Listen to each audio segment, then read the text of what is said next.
Restaurant Unstoppable. What the most successful restaurateurs know that you don't. Two things happened. One, I lobbied for a management job. I said, I'm your best person in this club. Which is kind of funny because I feel like most people who work in the restaurant industry are like, anything but management. Well, I'll take the cash all day long. But I was a bouncer at that point. Yeah. And so I wasn't making the cash. But I learned very quickly, as in order to step myself up, that as a bouncer, I took the hardest job. Everybody loves standing on the front door because that's where you could rip money. Yeah. But nobody likes standing on the corner of the dance floor because that's when you told people to not hang their drinks over the rail and be annoying. You're the party pooper. Right, exactly. So I would always say, okay, I'm going to do that. And because of that, management saw me as a value.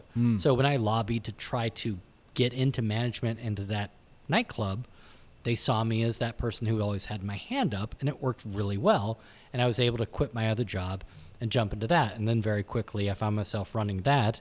And then that was really my trajectory into the hospitality world. I think we can pull back layers. You mentioned as a bouncer, your greatest strength was being able to talk yourself out of situations de-escalate situations. And that really resonates with me, being somebody, I consider myself a front of the house guy. My favorite role in the restaurant industry is host, mainly because of that reason, because I'm really good at, approaching people and just being like, hey, what's going on? Like, I'm here for you. Like, what can I do? Like, so take us through some of the best practices, how you communicate with people who maybe don't want to be communicated with, but need to be communicated with. Well, I think it has everything to do with being able to read their response and why they're, whatever level of escalation that they're bringing to it. When we get to kind of the conversation about table touching, has everything to do with whether or not you want that people actually want you there in the first place, and whether they want to engage you in conversations about what's going on and their true experiences. So if your favorite is being a host, then you know what it is to juggle that expectation, that person who had a 7:30 reservation and it's 7:31, and suddenly they feel very upset about that. And your ability to be empathetic and understand that, first off, if you're that person, you've never worked in the restaurant industry, and to not, have the response of, well, this is how it is and it's going to take a few minutes, but to communicate with people in different ways. And that's no different in any other profession, but especially in the restaurant world.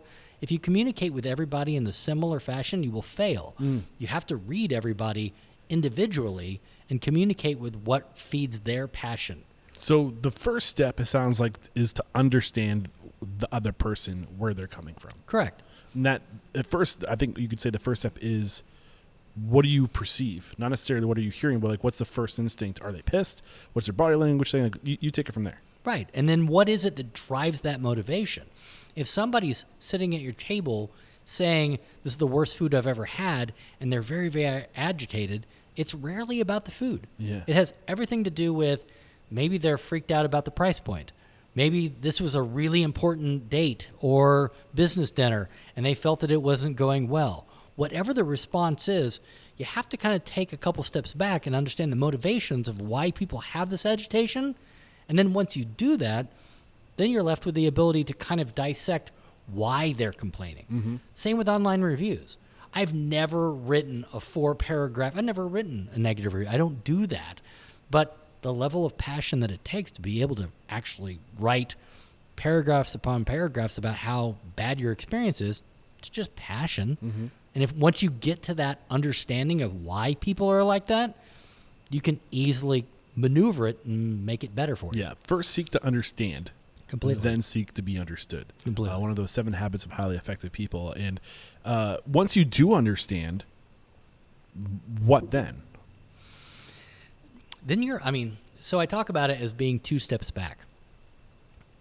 Too many managers find themselves dealing with aggression and meeting it with similar aggression.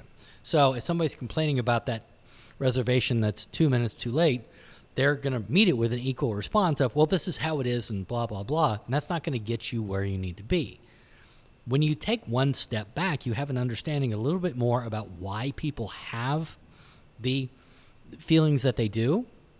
But then more importantly, when you take that second step back, you understand the motivations behind why they feel that way. That somebody who's really, really upset about a reservation being 2 minutes late probably feels that they're being singled out. And I see this a lot of time in table touching. They take it so personally that they feel like everybody else in the room had a great steak, but you purposely overcooked my steak. And if you think about the kind of philosophy of the person that believes that like somehow the kitchen is like, table 43, we are going to overcook that steak. That, all you can meet that with is kind of pity and just compassion.